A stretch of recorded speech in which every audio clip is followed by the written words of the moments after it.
Minu soov ja eesmärk on, et sellest poest kasvaks päriselt välja selline abikeskus, mis on siis nii pood kui abikeskus, et siis meie need ettevõtted, kes siis abi annavad inimestele või kelle poole inimesed pöörduvad, et nemad teaksid meie juurde suunata.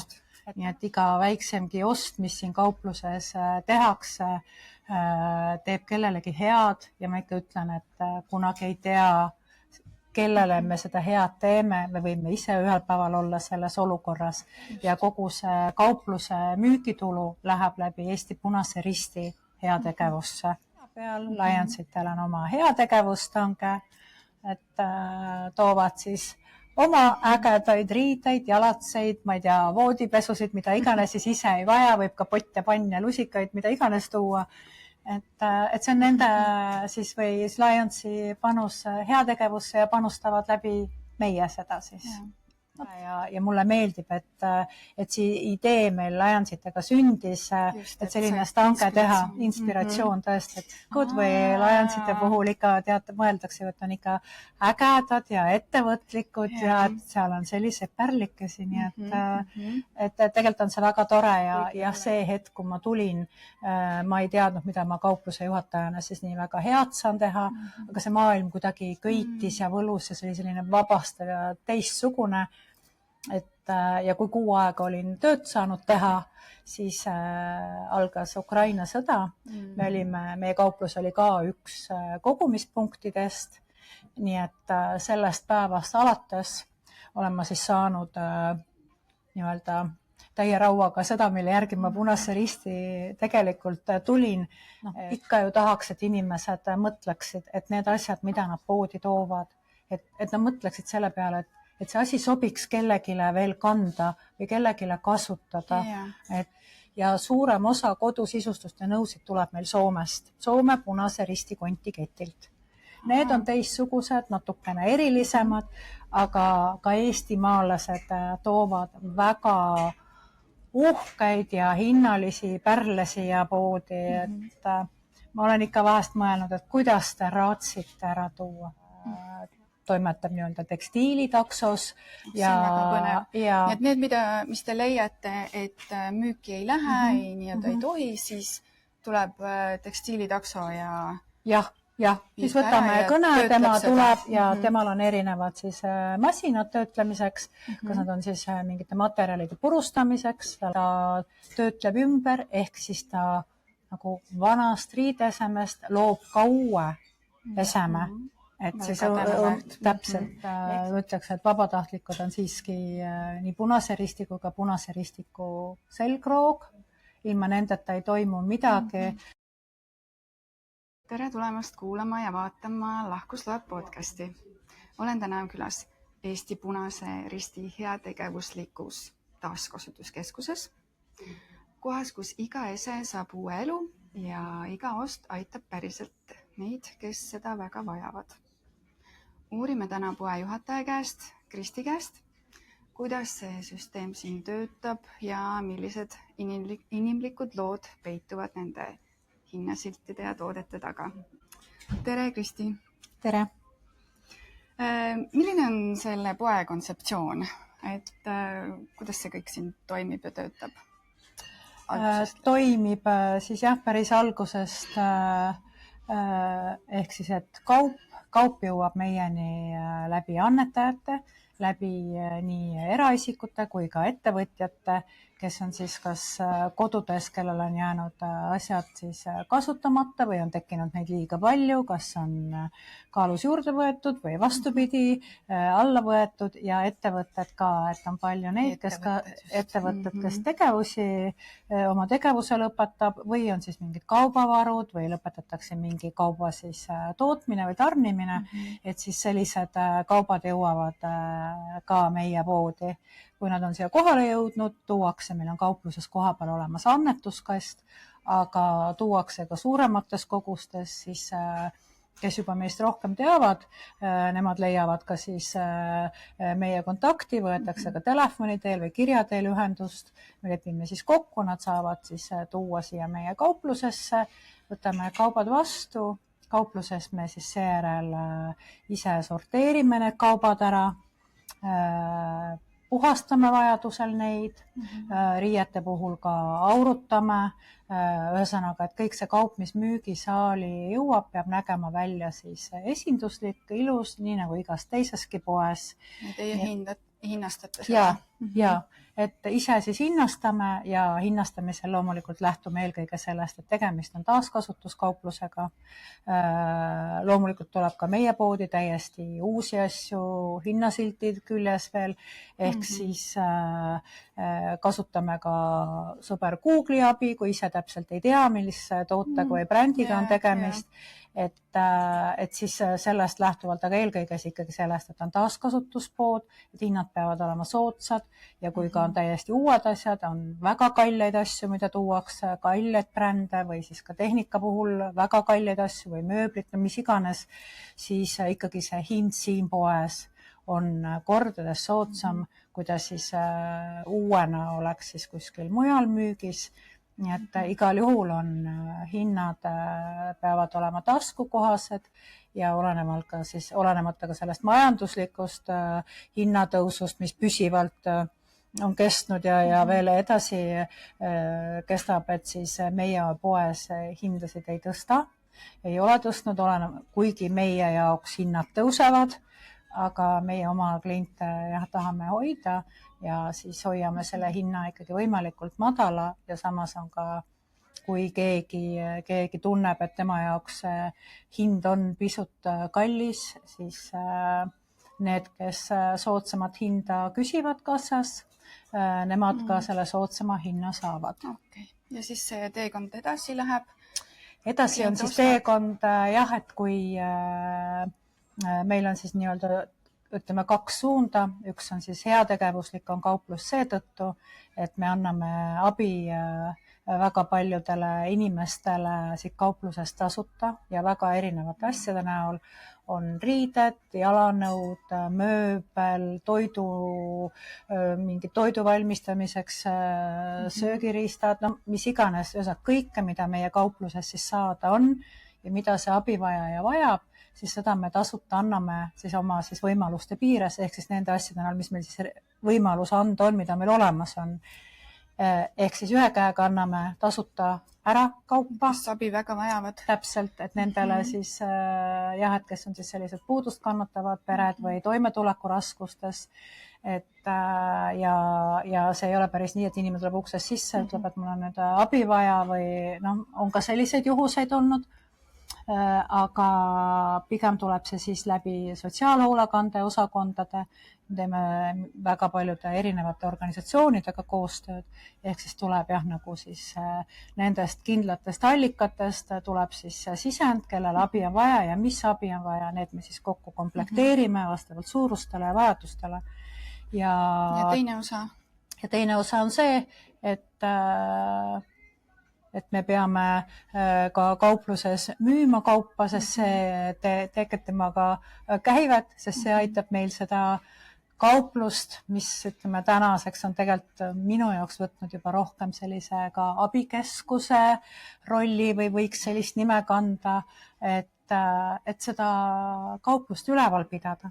Sest kõik palgakulud, siis Punase Ristiga kaupluses on 4 inimest, kes on ka siis palgal, tuleb siis kõik ka rendikulud, kõik muud kaupluse ülalpidamiskulud, et see kauplus saaks kesta, siis peame me ka teenima, nii et ühe käega anname lihtsalt ära ja teise käega peame midagi saama, nii et iga väiksemgi ost, mis siin kaupluses tehakse, teeb kellelegi head ja ma ikka ütlen, et kunagi ei tea, kellele me seda head teeme, me võime ise ühel päeval olla selles olukorras ja kogu see kaupluse müügitulu läheb läbi Eesti Punase Risti heategevusse. Meie kaupluse roll ongi, et jõuda, kas püsida siis seal nulli peal, aga kõik see, mis üle nulli siis suudame teenida, see läheb siis kõik Punase Risti kaudu heategevusse. Kuidas ja millal see idee alguse sai? Esimese kaupluse idee sündis juba, ma arvan, Punasel Risti peasekretäril 2019 või 18, see päris esimene, ma arvan, see oli vist ikka kuskil 2019 või kuskil sinna kanti. Idee sündis siis Soome Punase Risti kaupluse keti konti näol. Inspiratsioon sealt. Just, et Soome kontiketil on siis tänaseks äkki juba 13 kauplust ja Soomes ja eri piirkondades ja ka neil on ka oma e-pood, mis siis eelmine aasta sai neil siis nii-öelda loodud ja avatud ja nemad on tegutsenud üle 20 aasta. Ja selle Punase Risti eeskujul siis avati ka Eestis, Tallinnas 2021. aasta septembrikuus esimene kauplus, mis asus siis Kadaka teel. Ja siis kolisite paari aasta pärast siia? Ütleme, see pind jäi väikseks, et mina isiklikult liitusin 2022 aasta jaanuaris Punase Ristiga, et sain ka selle kogemuse ja minu ikkagi see, ütleme, miks ma Punasse Risti ise tulin, oli ikkagi see soov midagi endast anda, teha head, kuigi jah, see hetk, kui ma tulin, ma ei teadnud, mida ma kaupluse juhatajana siis nii väga head saan teha, aga see maailm kuidagi köitis ja võlus ja see oli selline vabastav ja teistsugune. Ja kui 6 aega olin tööd saanud teha, siis algas Ukraina sõda. Meie kauplus oli ka üks kogumispunktidest, nii et sellest päevast alates olen ma siis saanud nii-öelda täie rauaga seda, mille järgi ma Punasse Risti tegelikult tulin, et tänaseks on jah, see siis välja kasvanud palju suuremaks ja heategevus saame rohkem teha, aga jah, kuna kaupluse pind jäi liiga väikseks, kaupa oli meil väga palju, ka siis juba, et siis hakkasingi otsima suuremat kaupluse pinda ja selle Mustamäe teele asuva kaupluse siis avastasime 2 aastat tagasi. Ja nii see uus pood sai siis siia loodud ja vana pandud kinni, sest ikkagi oli halb asukoht, halb nähtavus ja nüüd siis täna olemegi siis hetkel veel ühe poega. Siin konkreetne aadress Mustamäe tee. Mustamäe tee 8. Ja me oleme siin Hippodroomi lähedal, Telia maja on meil ka. Jah, oleme siin Hippodroomi kandis ja ütleme, asume siis, kes vanem generatsioon teab X-kaubamajad, X-kaubamaja kõrval ja asume tegelikult siis meie oleme samas majas Sõbralt sõbrale kauplusega, ka taaskasutuskauplus ja meist üle tee on veel uuskasutuskeskus ehk siis ja nüüd hiljuti tuli siia samasse majja veel ka selline taaskasutuskauplus nagu Repeat ehk siis minu jaoks on nii-öelda kas me nüüd võtame, et me oleme konkurendid või siis ei, aga minu meelest on pigem tore see, et me oleme kõik koos sellises üheses kolmnurgas, et need, kes on taaskasutajad ja tahavad käia, sest nendel on lihtsam, et nad ei pea erinevatesse linnaosadesse sõitma, vaid nad käivad kohe kõik naabrid läbi. Aga kuidas need asjad siia, kui ma nüüd näiteks tahan annetada suur kott asju on mul kodus üle, siis puhtad ja korralikud ja mul on õhtul vaba, et näiteks 7-8, kas ma panen kuhugile või pean ootama, kuni pood avaneb või kas ma saan ainult siia tuua? Seda küll jah, et kui sa niimoodi küsid, siis ma võin küll öelda, et mõned inimesed toovad ja jätavadki meile õue ukse taha. Oleme ikka hommikuti leidnud ukse tagant kaupa ja õnneks on nad alles olnud, sest et ka selliseid kratte liigub väga palju ringi. Aga jah, et muidu on küll, et meil on kauplus esmaspäevast reedeni avatud 10 kella 6 õhtul ja laupäeviti 10 kella 4, pühapäev oleme suletud ja meil ei ole kuskil linna peal kogumiskaste, et saab tuua ainult siia kauplusesse koha peale. Küll jah, on olnud ka juhuseid, et kui helistatakse või palutakse, et keegi soovibki mingil muul ajal tuua, siis alati on see võimalik. Või midagi suurt. Suurt ja mõnele sobib ka ainult näiteks pühapäev või laupäev või õhtupoolik, et siis need on kõik kokkuleppel, et minu kontaktid on Punase Risti kodulehel leitavad ja ka meie Facebooki lehel Punane Ristik leitavad. Ja kui keegi minu nime guugeldab, siis leiab ka üles. Nii et jah. kuidas te otsustate, milline ese läheb müüki ja mis hind tal on? No eelkõige ikkagi vaatame kvaliteeti, et asjad peavad olema ikkagi ilusad, korralikud, nagu ma ütlesin, mida saame, seda puhastame, vajadusel ka remondime, kui mingi lukk katki või et meie vabatahtlike seas on ka sellises õmblemismeistreid, et siis ikkagi remondime ja korrastame ära, kui on mõni plekk, mis ikkagi tundub esmavaatlusel, et see läheb puhtaks, siis me ka peseme selle ära ja loomulikult siis, kui riided on kortsus, siis me aurutame neid ära, aga ikka ju tahaks, et inimesed mõtleksid, et need asjad, mida nad poodi toovad, et nad mõtleksid selle peale, et see asi sobiks kellegile veel kanda või kellegile kasutada, et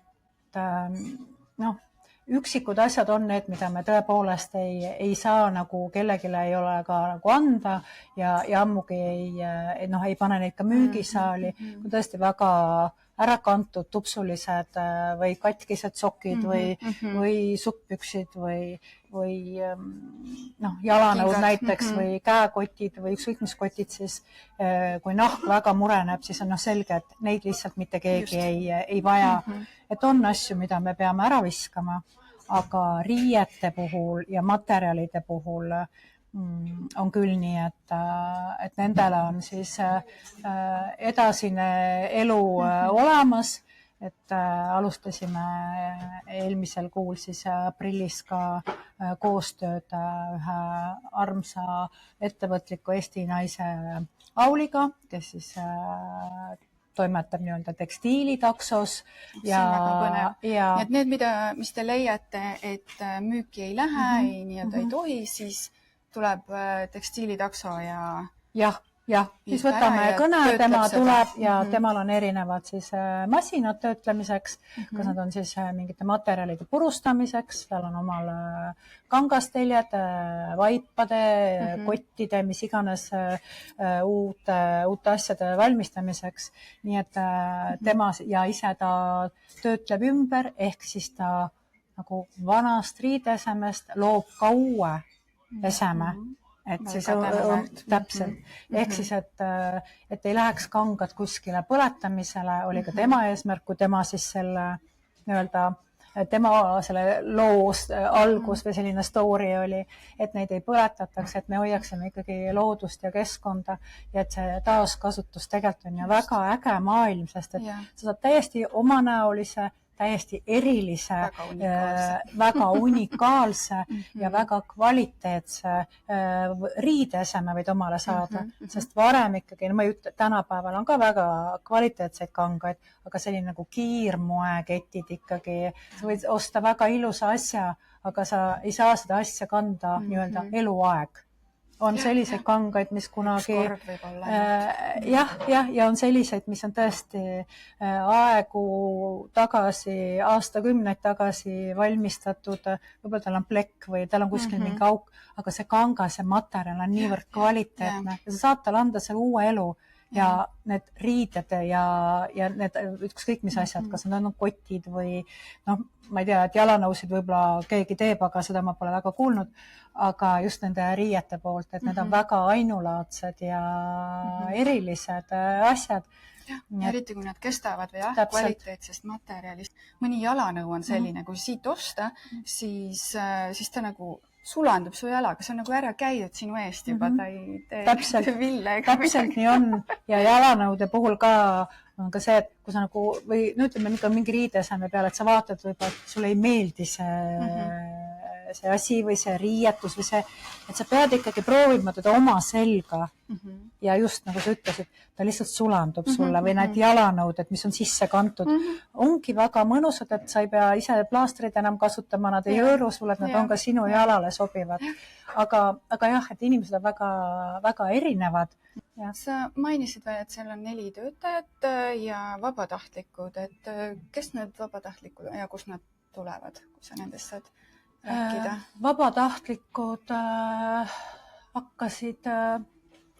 Kas sul on veel vaja selles mõttes, et või on... Ikka. Kunagi ei ole küll, sellepärast, et ütleme, meie vabatahtlike nii-öelda siis list on juba, meil on püsivad 25 vabatahtlikku meie kaupluses ja on siis pensionärid ja pensionieelikud. Pensionärid on siis, kuigi pean ütlema, et ega nendel ka väga palju aega ei ole, sest nad on hästi aktiivsed, nendel on omad tegevused kõik, et kes kus käivad, aga see on väga tore. Ja nende puhul igaüks on kuidagi leidnud eri viisil selle tee siia poodi. Et meie päris esimene vabatahtlik tuli siis, kui mina alustasin alles tööd ja selles endises kaupluses, siis tema on selline ka nagu portaal nagu Vabatahtlike värav. Et on ka inimesed saavad iseennast seal näiteks üles anda, et nad sooviksid vabatahtlikuna panustada ja vabatahtlik töö ei ole see, et sa teed iga päev ja terve pika päeva. Vabatahtlikud käivad ikkagi vabast ajast siis, kui nad tahavad, siis, kui nad saavad. Mis lehekülg see oli? Vabatahtlike värav. Ongi selline, et ja saab ka muidugi otse kirjutada minule kristi.kristall@redcross.ee või helistada, et neid inimesi tegelikult, kuna mina pole varem nii taaskasutusega, ütleme üldse sellise maailmaga kokku puutunud, ma olen ise toidu- ja kaubandustaustaga, et nähes seda Punase Risti maailma ja neid inimesi ja hoopis seda teistsugust maailma, siis tõesti, et see ikka nagu teeb südame soojaks, vahest võtab pisara silma, sest et kui sa näed ja kuuled neid lugusid, et miks ka need vabatahtlikud, miks nad seda tööd teevad, et ka nende taga on erinevad lood. Kas nemad on elus midagi rasket ületanud, midagi tänuväärset, kas siis saanud ja nad tahavad midagi vastu anda, just täpselt, et lugusid on erinevaid, aga on ka neid, kes ütleme ka, kui Ukraina sõda algas, siis sellest perioodist on tekkinud vabatahtlikud ja siis need vabatahtlikud on omakorda veel seda infot levitanud, ehk siis nende pereliikmed ja sõbrad on ka saanud meie kaupluse vabatahtlikeks, ehk siis nemad panustavad püsivalt ja kui on sellised suuremad tööd ja tegemised, mingid ümbertõstmised ja ümberkujundamised, siis on käiakse koos siis õhtuses vahetuses, mis algab siis, kui kauplus on suletud ja kestab vahest siis järgmiste hommikutundideni.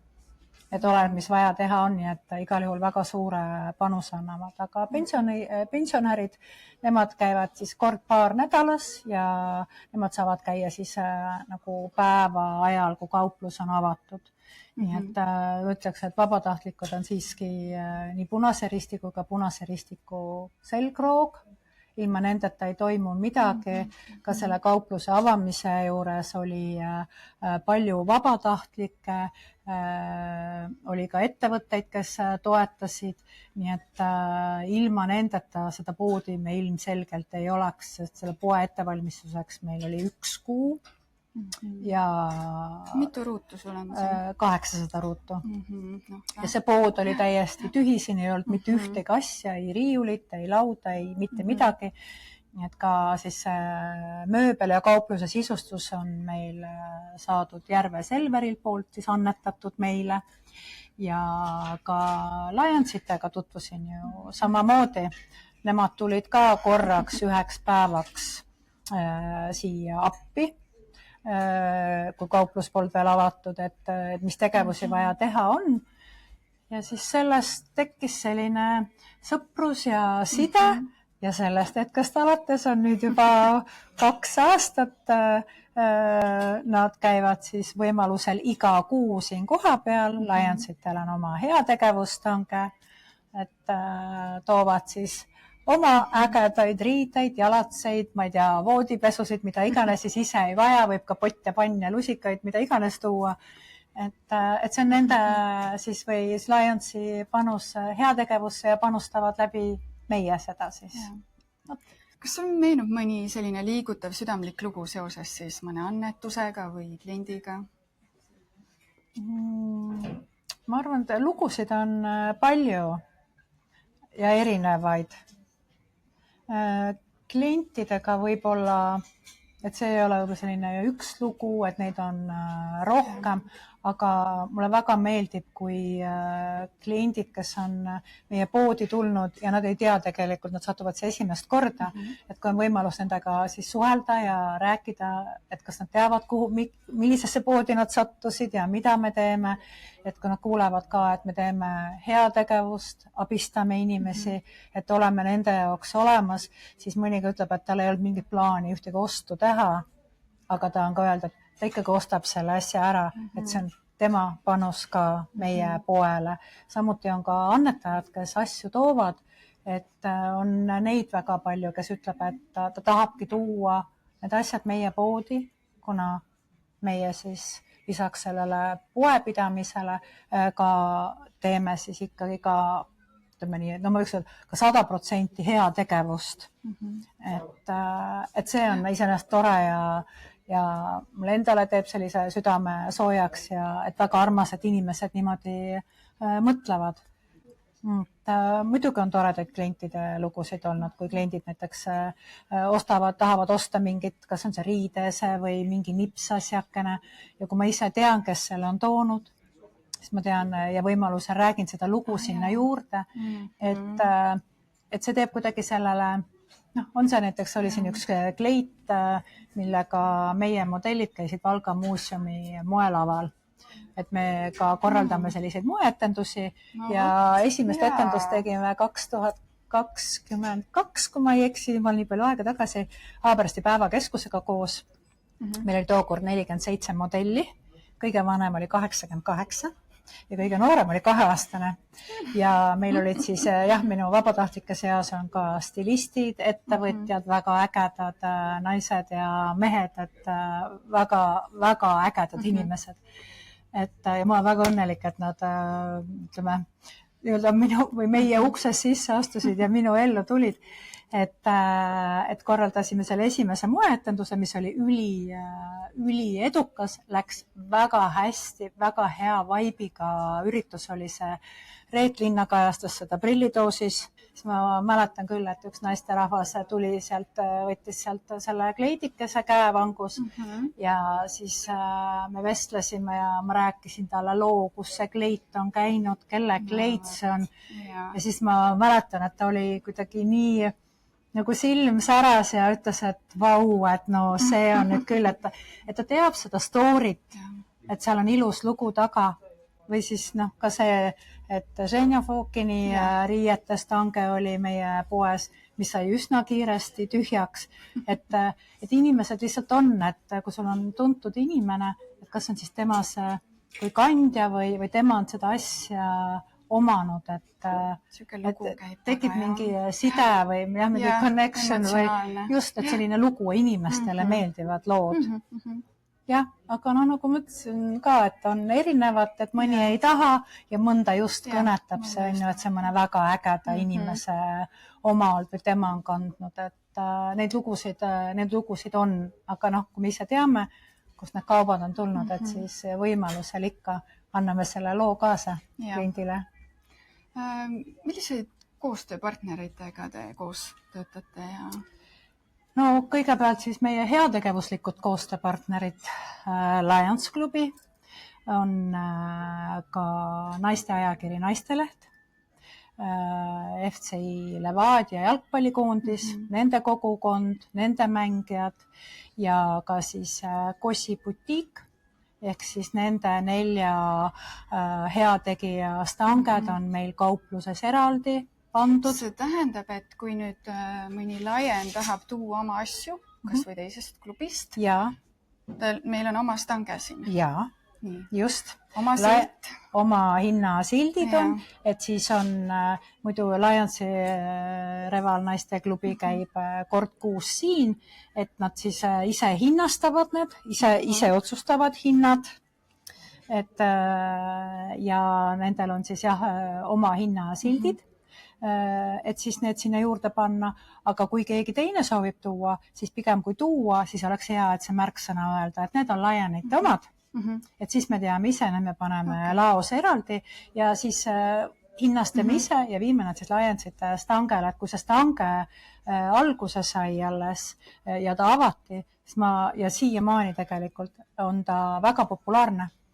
et inimestele ikka meeldib käia sealt, vaadata muidugi samamoodi ka Levadias tange pealt, Naistelehe, et siis on ju põnev, et noh, mida siis need tuntud, kas ajakirjanikud või Lionsite puhul ikka mõeldakse, et on ikka ägedad ja ettevõtlikud ja et seal on selliseid pärlikesi, nii et tegelikult on see väga tore ja mulle meeldib, et see idee meil Lionsitega sündis, et selline stange teha, inspiratsioon tõesti, et mulle meeldib alati teha asju, mida teised ei ole teinud.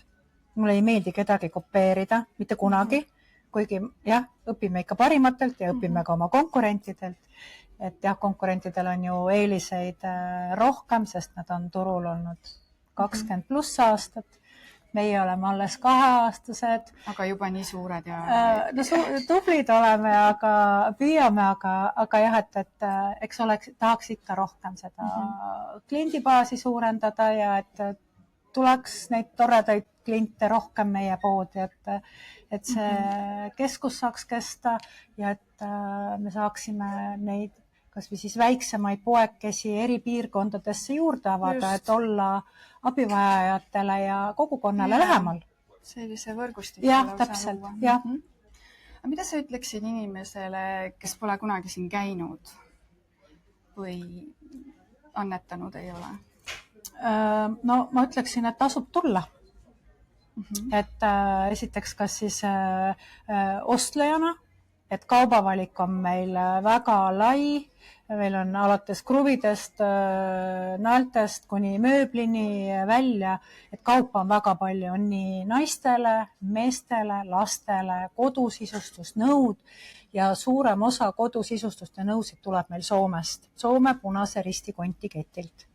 Need on teistsugused, natukene erilisemad, aga ka eestimaalased toovad väga uhkeid ja hinnalisi pärle siia poodi, et ma olen ikka vahest mõelnud, et kuidas te raatsite ära tuua. No, on see siis tõesti mingid kodusisustus või on need riided, jalatsid, et no, me oleme väga erinevad, mõned me tarbime väga palju, vahetame oma garderoobi väga kiiresti. No ja tõesti, mõned võtavad kaalus juurde, mõned võtavad kaalust alla, et jah, need kolimised ja kes kolivadki üldse kuskile ära ja nõusaga väga erinev ja samamoodi, et ka iga annetus teeb ju kellelegi head. Eks, et kui sa ikka ise ei vaja seda potti või panni või sul ongi neid asju palju. Arvutikuvareid nägin all. On arvutikuvareid, mööblit, mis iganes, on see mingi väike kapp, on see mingi riiul, et ei tohi kunagi mõelda, et see on nagu mingi mõttetu asi, et mul ei ole seda vaja, ma viskan ära. Isegi šampusepudeli korke ei tohi ära visata, sest ka neid ostetakse. Nagu päriselt, et igale asjale on ostja. On need uksekäepidemed, on need voodijalad, mis jah, beebiriideid on jah, et neid on, ütleme, muidugi tuuakse ja me kunagi ei vaata kellegile kotti ja ütle, et seda ma ei taha, aga jah, beebiriideid on väga palju. Et ütleme, millest on kaupluses võib-olla pigem puudus, ongi sellised mööbliesemed, sisustus, sellist vidinaid, et lihtsalt neid on, aga nad liiguvad ka kiiresti ära ja kuna me anname abi paljudele eestimaalastele täna, kes siis, kellel ei ole omal siis seda võimalust toime tulla, et me anname ju kõike, nagi või riiulid või voodid või tooli, lauda, no ma ütlen potid, pannid, käterätikud, froteerätikud, et need inimesed vajavad kõike, sest kui nad saavad selle tühja korteri näiteks linna poolt, siis tal ei ole seal mitte midagi. Eks? Et kui kellelgi kodus seisavad asjad, siis ei tohiks neid ära visata.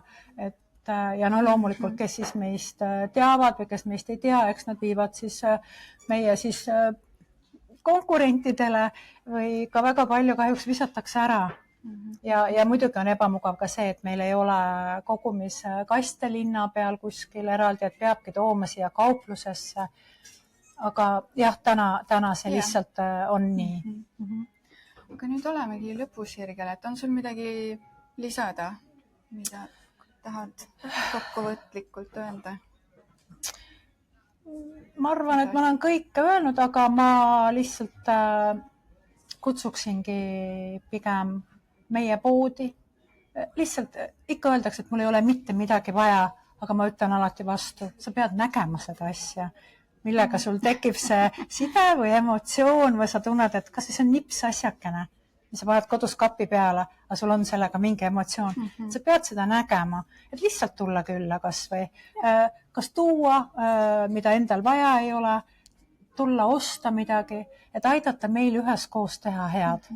Et see päriselt, et see ei ole lihtsalt pood, vaid minu soov ja eesmärk on, et sellest poest kasvaks päriselt välja selline abikeskus, mis on siis nii pood kui abikeskus, et siis meie need ettevõtted, kes siis abi annavad inimestele või kelle poole inimesed pöörduvad, et nemad teaksid meie juurde suunata. Just. Et täna teavad meist ainult siis, ütleme, linnaosavalitsused, meie siis enda heategijad, kes läbi meie panustavad oma kauba näol, mis siia tuuakse, või siis on ka pagulasabi, rändekeskus, ütleme, kellega me siis teeme püsivalt koostööd ja kui nendel on vaja kellelegi abi, siis nad teavad pöörduda.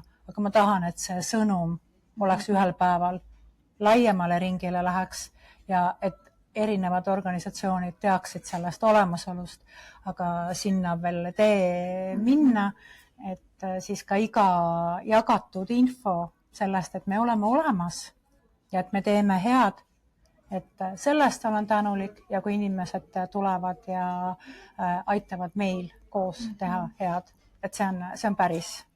Ja.